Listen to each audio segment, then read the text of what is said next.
이 말씀을 또 방송을 통해서 혹은 스마트폰을 통해서 듣는 모든 하나님의 백성들에게도 같은 은혜와 축복이 있기를 축원합니다.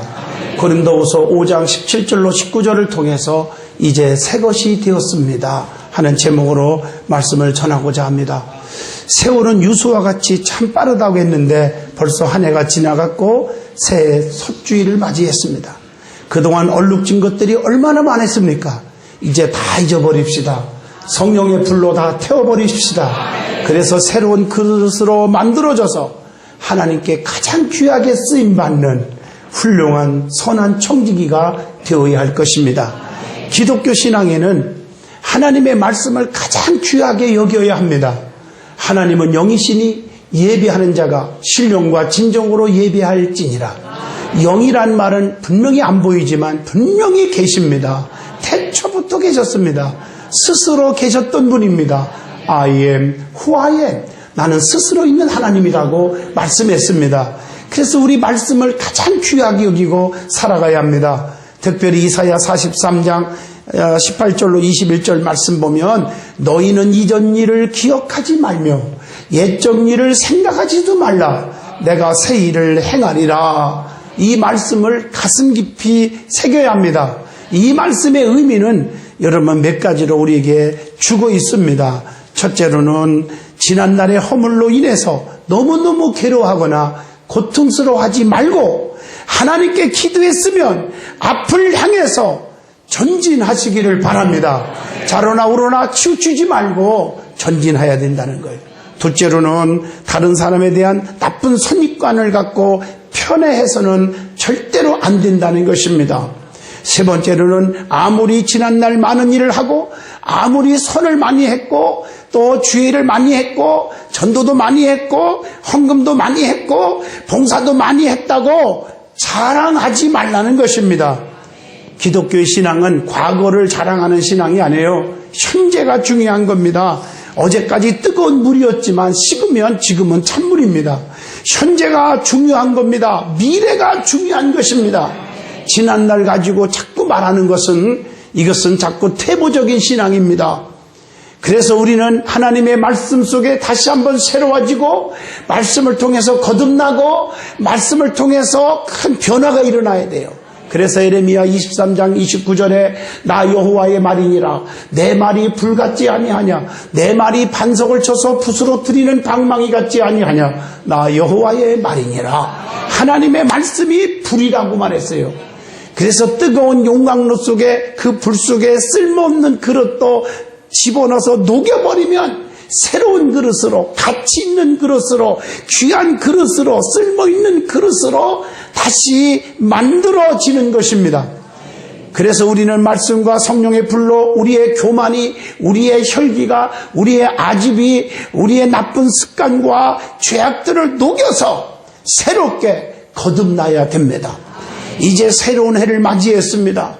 오늘 말씀처럼 이전 것은 지나갔으니 이제는 새 것이 되었다고 하는 이 말씀을 붙들고 새로워진 모습으로 새로운 큰 열매를 맺어서 주님께 드려지기를 바랍니다. 오늘 본문의 말씀을 통해서 이제 새 것이 되었습니다 라고 하는 제목으로 큰 은혜의 시간이 되어지기를 바랍니다.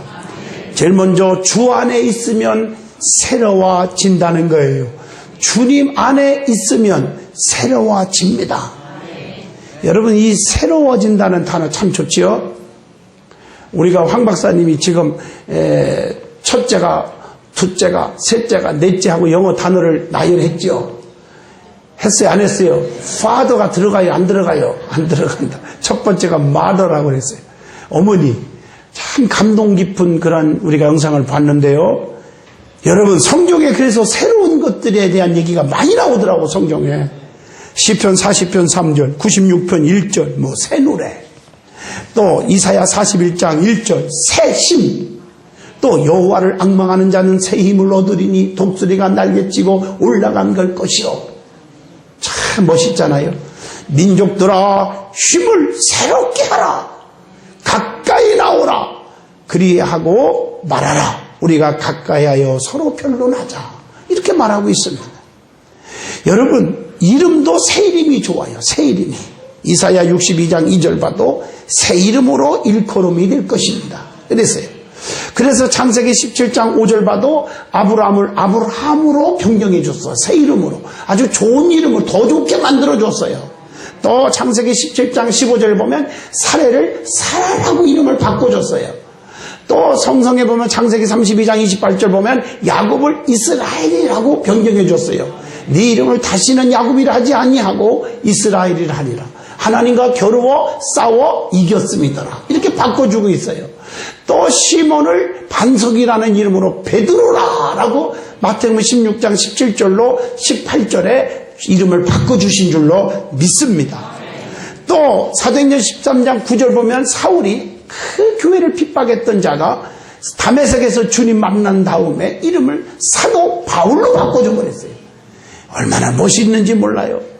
여러분 이름도 바꿔줬어. 새롭게 말해요.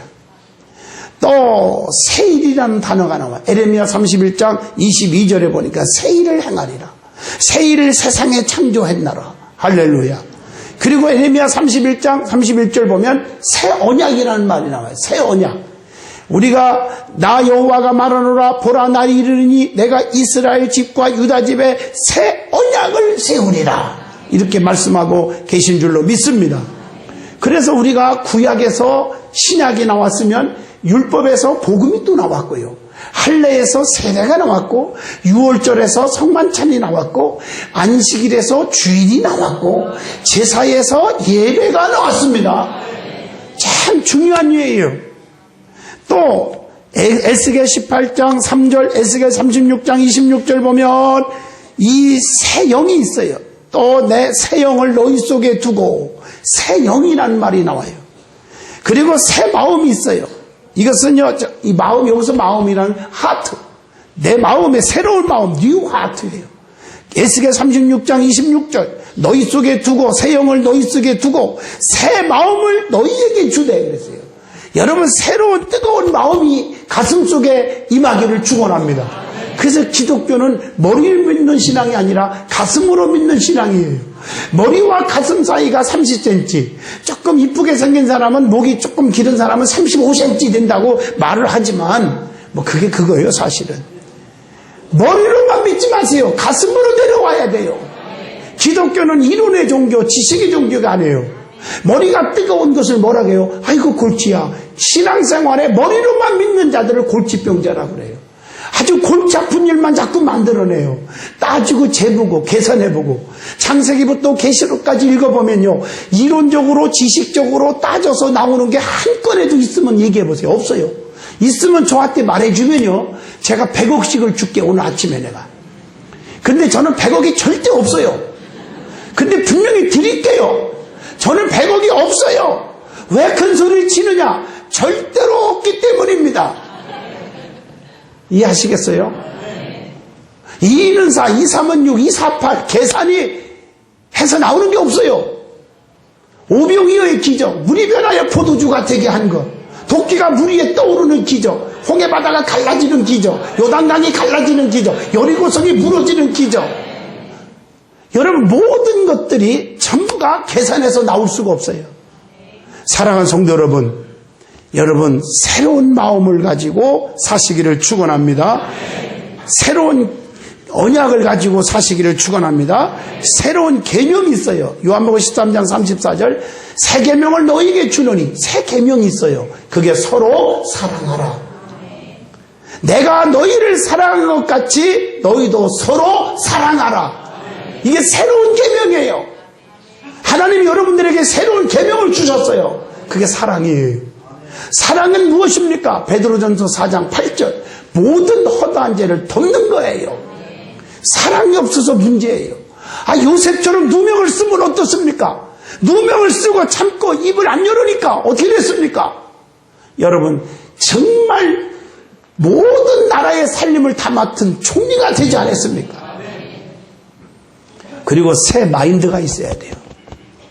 여러분 로마서 12장 2절입니다. 이 세대를 본받지 말고 오직 마음을 새롭게 함으로 변화를 받아 하나님의 선하시고 기뻐하시고 온전한 뜻이 무엇인지를 분별하도록 하라.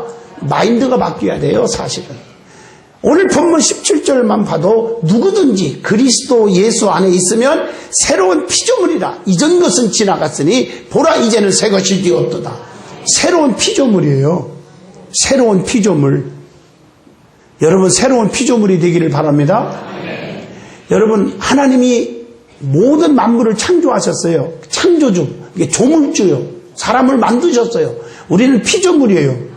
그렇지만 이 피조물이라 할지라도 거듭난 사람을 새로운 피조물이라 이렇게 말해요. 이게 새로운 피조물이 되어야 될 줄로 믿습니다. 에베소 4장 24절 새 사람, 히브리서 10장 20절 새 길, 또 계시록 21장 1절에 보니까 새 하늘과 새 땅이 있다고 그랬어요. 여러분 새 하늘과 새 땅이 열릴 줄로 믿습니다. 할렐루야. 계시록 21장 2절 새 예루살렘이 있어요. 시편 122편에 보면 예루살렘을 향하여 평안을 구하라. 예루살렘을 사랑하는 자에게는 내가 형통케 하리라. 오늘 이제는 새로운 예루살렘, 여러분 하늘나라의 영원한 예루살렘이 있을 줄로 믿습니다. 그 세계를 우리는 바라보고 사는 거예요. 계시록 21장 5절 새로운 만물이 있습니다. 이렇게 성경에 보면 new라는 단어가 굉장히 많이 나옵니다. 여러분이 정말 새로운 자가 돼야 돼요. 한 것보다 새 것이 돼야 돼요. 그래서 새 것의 의미가 무엇일까? 성경에 여러 가지 의미가 있어요. 첫째, 새로운 다짐을 의미합니다. 새롭게 다짐해야 돼요. 새롭게 결심해야 돼요. 로마서 13장 11절 이제 일어나자는 다짐이 있어야 돼요. 자다가 깰 때가 벌써 되었대요. 이제는 다시 일어나야 돼요. 잠자는 자가 돼서는 안 돼요. 조는 자가 돼서는 안 돼요. 깨어서 다시 일어나야 돼요. 그리고 이제 회개하자는 다짐이 있어야 돼요. 사도행전 2장 38절 너희가 회개하여 죄사함 받으라. 그리하면 성령을 선물로 주리니. 우리가 회개하라고 하는 이런 명령을 받고 회개하기로 다짐해야 돼요. 이제 기도하자는 다짐을 해야 돼요. 베드로전서 5장 7절 새벽 기도해야 돼요. 철야 기도해야 돼요. 수시로 기도해야 돼요. 이 다짐이 없어서는 안 돼요. 새 것은 다짐하는 것부터 오는 거예요. 이제 출발하자는 다짐입니다. 마태복음 26장 46절입니다. 이제 열심내자 하는 다짐이 있어야 돼요. 로마서 12장 11절입니다. 부지런하여 게으르지 말고 열심을 품고 주를 섬기라. 성경에 보면 많은 일을 했느냐 적게 했느냐가 중요한 게 아니라 얼마나 열심히 했느냐, 얼마나 최선을 다했느냐 그거예요. 2달란트 더 남긴 사람과 5달란트 더 남긴 사람 양은 2.5배지만 똑같은 축복을 빌어줘요. 착하고 충성된 종아, 네가 지극히 적은 일에 충성하였음에 내가 더 많은 것을 네게 주며 내 주인의 즐거움에 참여할지어다. 믿어지면 아멘 하세요. 여러분들이 헌금을 많이 했느냐, 전도를 많이 했느냐, 이게 중요한 게 아니에요. 얼마나 최선을 다했느냐는 것이 중요합니다. 여러분 걸음걸이기가 현찮고 연세가 80이 넘었는데도 1년에 2명 전도했어요. 그런데 젊은 사람이 1년에 10명 했어. 2명 한 사람이 훨씬 나을 수가 있어요. 어떤 사람은요, 삼계탕 하나 끓여 먹을 돈이 없는 분이 헌금을 1,000원을 했어요. 그런데 어떤 사람은 자기 집 가지고 있고 돈을 많이 버는 사람이 10억을 했어요. 그 10억보다 1,000원이 더 귀할 수가 있습니다. 이 삼계탕이라는 것은, 제가 얘기하는 것은 삼양라면에다가 계란 하나 딱 풀으면 삼계탕. 유머 있게 말하면 내가 그걸 얘기하는 거예요. 라면 하나 끓여 먹을 돈이 없는 사람이 1,000원은 귀한 겁니다, 이거요. 여러분들이 돈 있다고 교만할 것 없어요. 진짜 때거리 없어서 굶는 사람 많아요. 라면 하나 없어서 못 먹는 사람들. 사랑하는 성도 여러분, 우리는 사랑이 넘치는 성도들이 되시기를 축원합니다. 우리 교회는 사랑이 충만한 교회가 되어야 될 줄로 믿습니다. 이제 열심 내세요. 이제 은혜 받고 살자는 다짐을 하세요. 고린도후서 6장 2절. 이제 사랑합시다. 사랑하자. 다짐을 하세요. 너희 처음 사랑을 버렸느니라. 책망할 것이 있다. 그거 버렸다. 그거 책망한다. 다시 회복하십시오. 계시록 2장 4절. 이제 충성합시다. 새벽기도 공예배 안 빠지기로, 하나님 것 도둑질 하지 않기로, 죽도록 충성하기로 다짐합시다. 이게 얼마나 중요한데. 새 것의 의미 두 번째, 새 것이 되기 위해서 노력하라고 하는 의미가 있습니다. 자신의 모습을 정확히 파악하고 올바르게 처신하도록 해야 합니다. 계시록 3장 17절.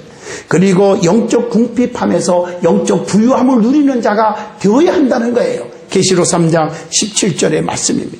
벌거벗은 것과 같은 영적 수치를 당하지 않도록 해야 된다는 거예요. 계시록 3장 17절에. 그리고 안약을 발라서 눈을 밝게 하란 말이에요. 계시록 3장 18절 말씀처럼. 그래서 영적인 세계를 볼 수 있어야 돼요. 그리고 에베소 4장 24절 옛사람을 벗어버리고 새사람을 입어야 됩니다. 그리고 고린도후서 5장 17절 본문 말씀처럼 그리스도 안에 있어야 돼. 그리스도 안에 있어야 새 생명을 얻을 수 있는 줄로 믿습니다. 그리스도 밖에 있으니까 문제가 생기는 거예요. 안에 있어야 될 줄로 믿습니다. 밖에 있으면 안 돼요. 미문의 안진뱅이 밖에 있었어요. 구걸하고 살아요. 거지로 살아요. 안진뱅이였어요. 불쌍해요. 남에게 손만 벌리고 살았어요. 평생 살아야 돼요. 그러나 베드로와 요한을 통해서 그 속에 예수가 딱 들어갔더니 어떻게 됐습니까? 문제가 다 해결되었어요. 그래서 교회 안으로 들어왔어요. 성전 안으로 들어와서 하나님께 영광을 돌렸습니다. 밖에 있으면 평생 그렇게 사는 거예요. 육의 사람은 헤어날 수가 없어요. 평생 동안. 그러나 그리스도 안에 들어오면은요 해결이 될 줄로 믿습니다. 그리스도 안에 들어오니까, 예수가 내 안에 들어오니까 교회 안에 들어오더라고요. 예수가 없으니까 바깥에서 떠돌아다니는 거예요. 예수로 충만하면 교회 안으로 들어오는 것입니다. 예배에 안 빠져요. 기도에 안 빠지는 거예요. 교회 행사에 안 빠지는 거예요. 이것이 새 것입니다. 그리스도 안에 있어서 새 생명을 얻어야 합니다. 새 것은 그리스도의 사랑을 깨달을 때만 가능합니다.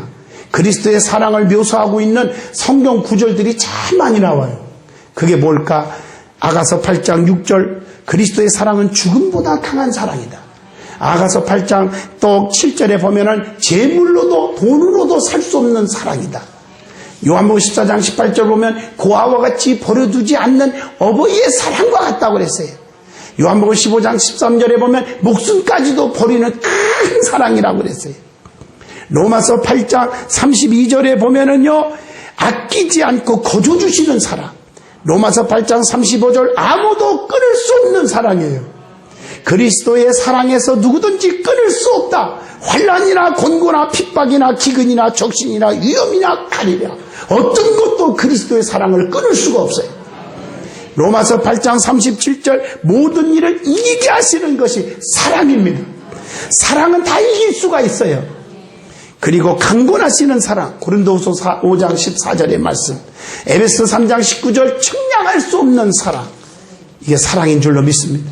에베소 3장 18절 지식에 넘치는 사랑입니다. 그래서 그리스도 안에 있어야 새 것이 된다고 하는 이 말씀을 가슴속에 새기시기를 주의 이름으로 축원합니다. 오늘 본문 다시 한번 읽어드립니다. 누구든지 그리스도 안에 있으면 새로운 피조물이라. 이전 것은 지나갔으니 보라 새 것이 되었도다. 그리스도 안에 있는 것은 그리스도를 믿는 믿음 안에서 산다는 뜻입니다. 이런 글을 여러분에게 소개 하나 하려 합니다. 자막을 보시고 주부에 보시면 영문이 나오니까 집에서 찾아보시고요. 믿음 안에 있는 곳에 사랑이 있습니다. 사랑이 있는 곳에 평화가 있습니다. 평화가 있는 곳에 하나님이 계십니다. 하나님이 계신 곳에 참 만족이 있습니다. 평범한 글 같지만 무궁한 축복의 원리를 담아주고 있는 글이라고 생각합니다. 믿음이 있어 사랑이 충만하고 사랑이 있어 평화가 넘치고 우리 하나님이 계셔서 부족함을 모르는 세계가 된다는 것 얼마나 축복된 세계입니까? 그리스도를 만나면 그 다음에 변화가 되어 새 것이 되어지는 줄로 믿습니다. 누가복음 19장 8절에 사케오가 예수를 만나서 변화를 받았습니다. 사도행전 22장 6절로 8절이 사울이 다메섹에서 예수를 만나고 나서 그는 자기의 모든 부귀영화 지식이 분투보다 못한 것으로 여기고 예수만 자랑하는 사람으로 바꿔지면서 사도가 되어 바울이 되었습니다. 마태복음 4장 19절에 베드로가 예수님을 만나고 나서 사람 낚는 어부로 바꿔졌습니다. 깡패 기믹두가 예수를 만나고 나서 회개하고 귀한 능력의 주의 종이 되었습니다. 그리스도 안에서 벗어나 거듭나지 못한 서기관들과 바리새인들에게 예수님께서 진노의 음성을 바라시며 말씀하신 7가지 저주가 떠오릅니다. 성경에 나옵니다. 그게 뭘까요? 천국문을 사람들 앞에서 닫고 자기도 들어가지 않고 남도 못 들어가게 하는 자들이라고 마태복음 23장 13절에 책망을 합니다. 오늘 자기도 못 가고 남도 못 가게 하는 자들이 되지 마세요. 마치 출애굽할 때에 12명의 정탐꾼들을 파송했는데 여호수아 갈렙 말고 10명은 부정적인 도구를 잔뜩 입에서 불평을 함으로 인해서 저도 가나안 땅에 못 들어가고 그 많은 사람 다 못 들어가게 만든 자들, 오늘날 교회 안에 있지 않습니까? 또 성경의 마태복음 23장 15절에 보면 교인 하나를 얻으면 저희보다 배나 더 지옥 자식이 되게 하는 자들이라고 책망했어요. 여러분, 이 말이 무서운 얘기입니다. 본이 되는 신앙을 못해요. 전도를 해왔어. 힘들게 해왔는데 그 전도한 사람을 자기 사업적으로 이용해요. 자기 수완 것처럼 착각해요. 본이 되지 못한 삶을 보고 더 상처받아서 다시는 교회 안 다닌다, 다시는 예수 안 믿는다, 이런 사람이 나오는 거예요. 이거요, 큰 하나님 앞에 책망을 받습니다. 사기치고 돈 떼어먹고 예수를 전하는 목적이 어디 있는지를 모르겠어요. 잘못된 데 빠지지 마세요. 마태복음 23장 16절에 성전을 두고 하는 맹세는 작게 여기면서 성전의 금으로 하는 맹세는 중시하는 자들이라. 여러분, 이게 뭔 말인지 아실 거예요. 여러분, 금이 그렇게 좋습니까? 물질로 맹세하면 합니까? 잘못돼 가요. 박하와 해양과 근처의 11조는 잘 들으면서 더 중요한 의와 인과 신을 버린 자들이라. 마태복음 23장 23절. 또 잔과 대접의 겉은 깨끗하게 하면서도 그 안에는 탐욕과 방탕과 더러운 것으로 가득히 채운 자들이라고 책망했습니다. 더 심한 말을 할까요? 해출한 무덤 같은 자들아, 이 영은 아름답게 꾸미면서도 그 속에는 온갖 더러운 것들이 품고 사는 자들이라는 마태복음 23장 27절. 여러분, 양지 바른 무덤에 가보세요. 잔디가 무성하고 얼마나 평안해요. 거기서 눕기도 하고 어리실 적에 거기서 도시락도 까먹고 다 했어요. 그런데 그 속에 파보면 썩은 냄새나는 악취나는 송장이 있다는 것을 왜 모르냐 이거예요. 겉으로는 썩었으면서 참 그 안에는 썩었으면서 겉으로는 아주 편안한 척하는 그런 자들이 되지 않기를 바랍니다. 마태복음 23장 29절로 30절에 죽은 선지자의 무덤은 화려하게 꾸미면서도 살아있는 선지자들을 죽이는 위선의 무리들이라고 했습니다. 여러분이요, 맞지 않습니까? 오늘날 주의 종들을 얼마나 가볍게 여기고 여러분들 얼마나 힘들게 하는 사람들이 있지 않습니까? 교만하고 목에 힘주고. 죽은 자들은 에레미야, 느헤미야, 학개, 에스겔, 다니엘, 여호수아, 모세 굉장하게 막 부르짖으면서 왜 살아있는 주의 종들을 힘들게 하느냐 그 말이에요. 행함이 없는 믿음은 그 자체가 죽은 것이라고 하는 야고보서 2장 17절을 가슴에 깊이 새기시기를 바랍니다. 아멘. 입술로만 거룩이 아니라 가슴속에 거룩으로 충만해야 돼. 입술로만 사랑이 아니라 가슴속에 사랑으로 가득 채워져야 될 줄로 믿습니다. 아멘.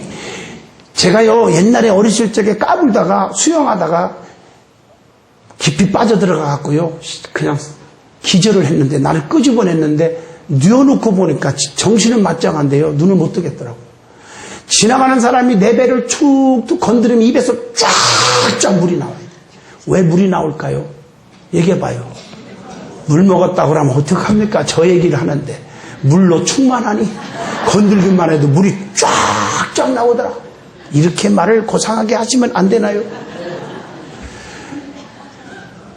예수로 충만, 성령으로 충만, 말씀으로 충만, 믿음으로 충만한 사람은 옷깃만 스쳐도 예수 이렇게 나와야지 않겠습니까? 최골련 목사님은 예수 천당만 해도 그 심령 속에 나오는 간절한 애절한 말이에 사람들이 다 예수 믿었어요. 일본 순사가 무서운 순사 다 도망가는데 칼 차고 말 타고 두둑두둑 걸어가는데 겁 없이 예수 천당! 그랬더니 말이 막 깜짝 놀라갖고 어머나 우리 주인이 누군지 감히 이게 그래갖고 기절을 하려고 뚝 떨어졌어. 말에서 다리가 뚝 부러져갖고 최골련 목사님을 붙잡고 좁패니까 예수 천당! 더 세게 때리니까 예수 천당. 너는 어떻게 된 건지 건들기만 하면 예수 천당이냐. 그러면 안 건드리면 될 거 아니냐. 내 속에 예수로 충만하니까 어쩔 수가 없다. 그래서 안 건들고 보내줬다는 말이 있습니다. 사랑하는 성도 여러분, 우리는 무엇으로 가득 채웠냔 말이에요. 세상 것들로 꽉 차 있었습니까? 두 번째 은혜 받을 말씀 본문을 통해서 그리스도 안에 있으면 뭐가 된다? 새로운 피조물이다. 새로운 피조물은 과거를 버려야 한다는 거예요. 버려요. 이전 것은 지나갔으니 보라 새 것이 되었다. 이전 것은 지나갔으니 과거에 매이면 안 됩니다. 미래를 향해서 전진해야 됩니다. 꿈을 가지고 날려가야 합니다. 지난날에 자란 것들을 자랑하지 마세요. 이제 더 잘하시기를 축원합니다. 새로운 피조물은 거듭난 성도를 의미합니다. 하나님께서 창조하신 모든 것 중에서 새로워진 것이 새로운 피조물인 것입니다. 새로운 피조물은 그리스도의 형상을 닮아가야 되는 겁니다. 우리가 예수님 말씀으로 충만하고 예수님을 바라보고 살아면 예수님을 닮아가는 거예요. 그니 온유와 사랑과 성품을 다 닮아야 돼요. 그런데 교회 올 때마다 인상 쓰고 오는 분이 있어요. 달라지질 않아요. 남편한테 한 대 맞고 교회 와서 화풀이 하고 목사 쳐다보고 인상 쓰고 내가 복입니까? 왜 나보고 남편한테 터지고 나한테 이렇게 화를 내냅니까? 아니 우리 교회는 없어요. 옛날에 있었어. 그런데 지금 얼굴 좀 피세요. 두 명이 계속 안 피네. 뒤에 지금 피세요. 얼굴 좀요. 예수님의 형상을 닮아야 돼요. 세 번째, 새로운 피조물은 화목해 하는 직분을 가진 자다. 본문 18절에 보니까 우리를 자기와 화목하게 하시고 또 우리에게 화목하게 하는 직책을 주셨다. 여러분, 직분 중에 가장 큰 직책이 뭔지 아세요? 화목해 하는 직책이에요. 화목해 하세요. 나 때문에 교회가 시끄러우면 안 되잖아요. 피스메이커가 돼야지 트러블 메이커가 돼서는 안 돼요. 마태복음 5장 9절에 화평케 하는 자는 복이 있나니 하나님의 아들이라 일컬음을 받을 것이요. 화평케 하는 자는 교회를 사랑하는 자요 형통의 복이 온다고 시편 122편 6절에 말씀하고 있습니다. 자, 새로운 피조물은 네 번째, 새로운 결단을 해야 합니다. 하나님 것을 도둑질하지 않고로 이때 결단하세요. 하나님 것 도둑질 네 가지 아시죠? 영광 도둑질, 주일 도둑질, 물질 11조 도둑질, 그 다음에 청열매 도둑질 돌려놓기를 바랍니다. 그리고 뭘 결단해야 하느냐? 공예배 안 빠지기로, 기도생활, 전도생활 충성하기로 결단해야 됩니다. 교회가 부흥하는 데 도움이 되는 꿀벌 신자가 돼야 돼요. 막 뭘로 갖고 와야 돼요. 해를 끼치지 말고 유익을 주는 신자, 영적인 성전의 기둥 신자가 돼야 돼요. 결론을 내리면 이전 것은 지나갔습니다. 과거에 집착하지 말고 미래지향적인 사고를 가지고 전능하신 하나님을 바라보며 시온의 대로가 열려지기를 진심으로 주의 이름으로 축복을 드립니다.